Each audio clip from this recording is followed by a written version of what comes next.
Today in Draw My Life, the lost episode of Monsters, Inc. It was 2005.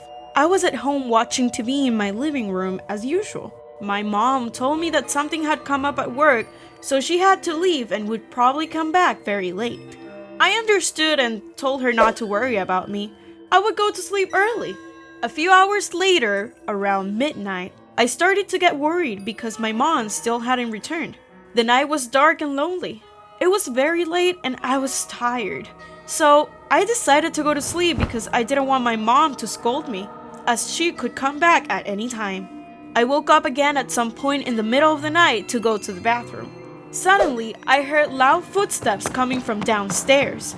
Somewhat frightened, I hid under my sheet, hoping those noises would go away.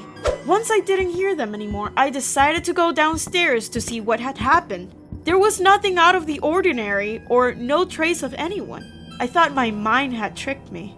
I walked over to the sofa and looked at something lying on the couch. It was the movie I loved as a kid, Monsters, Inc.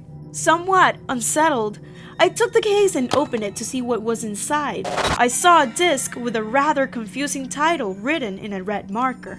It said, "Will come for you in your sleep." The title made me curious.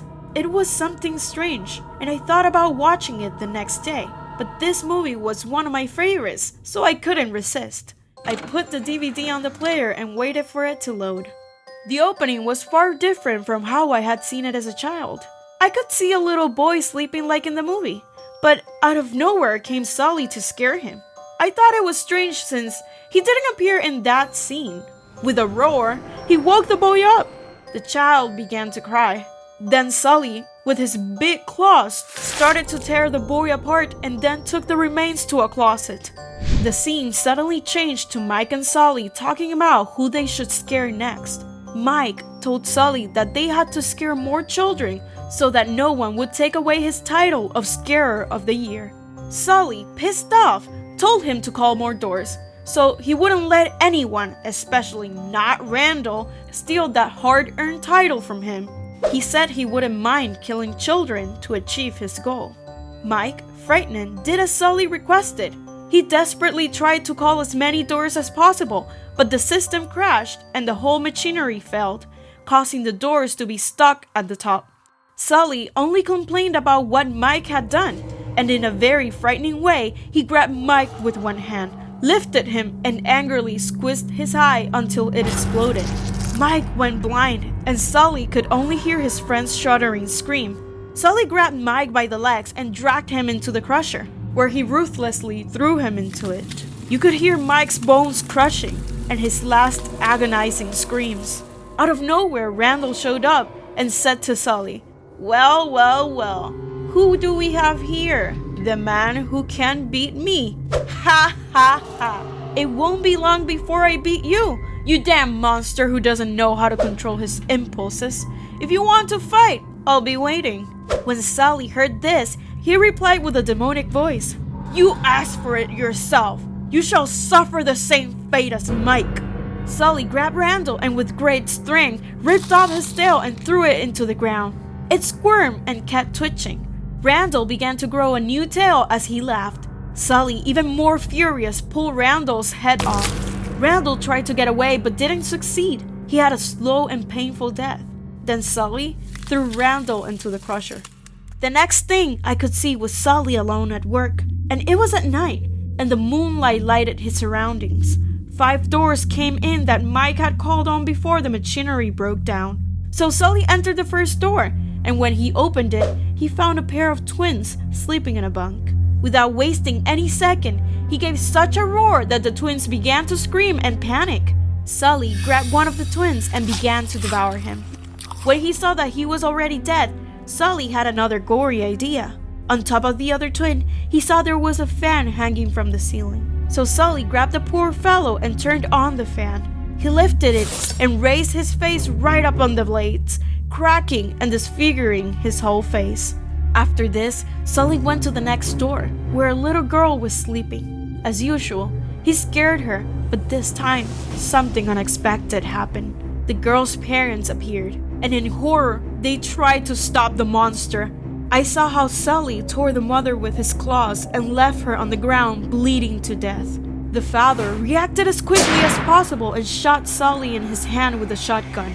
Sully grunted in pain, picked him up, and slammed him against the wall until his skull crushed. Then, he turned to the poor girl and said, "Don't cry, you'll be with them soon." As soon as he said this, the screen went black. I could only hear the screams. Sully then headed to the last door.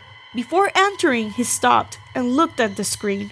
He leaned closer and whispered, "I'm coming for you, little brat." When Sully said that, the screen went black, and right after, I started to hear footsteps coming from upstairs from my bedroom. Trembling, I went to check where the sound came from. I tried to go upstairs as quickly as possible so no one would hear me. I went into my room and didn't see anything out of the ordinary until my closet door slowly started to creak open. I jumped in fear when I saw a creature that looked like Sully but with no eyes and a very unsettling smile. Quickly, I ran into the living room to try to save myself and call for help. The monster chased me, and when he found me, he said something that made my blood run cold. "As you can see, we have always existed. What the parents say is completely false. We have always been terrorizing many victims. We scare children in their dreams, feeding on their nightmares. Parents know it, but they don't say it because they are scared that their children will have nightmares. But sooner or later, we will scare them." After he told me that, I ran into my mom's bedroom trying to escape from the creature that wanted me dead. I could hear every step the monster took. He was chasing me like crazy, so I locked the door and tried to block it with everything I could find. Luckily, I managed to escape through the window without getting hurt at all, but just a few scratches. I went to get help from my neighbors and told them that a huge animal had broken into my house. Thankfully, my neighbor helped me and called the police. When the policemen arrived, they asked me what had happened, and I, to avoid being seen as a crazy person, told them that a burglar had broken into my house and I was lucky to get out alive.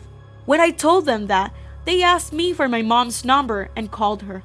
Then they told her everything that had happened.